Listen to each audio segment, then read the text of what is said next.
વિકસિત ભારત વિકસિત ગુજરાત કાર્યક્રમ અંતર્ગત વડાપ્રધાન શ્રી નરેન્દ્ર મોદીજીની વર્ચ્યુઅલી ઉપસ્થિતિમાં ગાંધીનગર જિલ્લાના લાભાર્થીઓના આવાસોનું લોકાર્પણ અને ખાતમુહૂર્ત કરવામાં આવ્યું।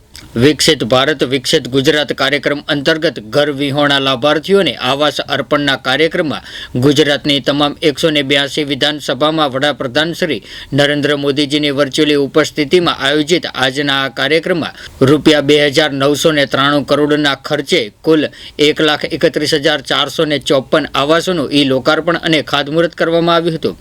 જે અંતર્ગત ગાંધીનગરના સેક્ટર 17 ખાતે આયોજિત કાર્યક્રમમાં મનપાના મેયર શ્રી હિતેશભાઈ મકવાણા, શહેર અધ્યક્ષ રુચિરભાઈ ભટ્ટ, ઉત્તર વિધાનસભાના ધારાસભ્ય શ્રીમતી રીટાબેન પટેલ, પક્ષના નેતા પારુલબેન ઠાકોર, શહેર મહામંત્રી ધર્મેન્દ્રસિંહ વાઘેલા, જિલ્લા પંચાયતના બાંધકામ સમિતિ ચેરમેન ભરતસિંહ ઠુમ્મર, શિક્ષણ સમિતિના ચેરમેન હંસાબેન પટેલ, જિલ્લા પંચાયત તથા તાલુકા પંચાયતના સદસ્યો, મનપાના કોર્પોરેટરશ્રીઓ, ડેપ્યુટી કમિશનર શ્રી કેયુર જેઠવા, અધિકારીશ્રીઓ, કર્મચારીઓ તેમજ મોટી સંખ્યામાં લાભાર્થીઓ પણ ઉપસ્થિત રહ્યા હતા। અમારા તમામ અપડેટ્સ મેળવવા માટે જોતા રહો આપણું ગુજરાત ન્યૂઝ।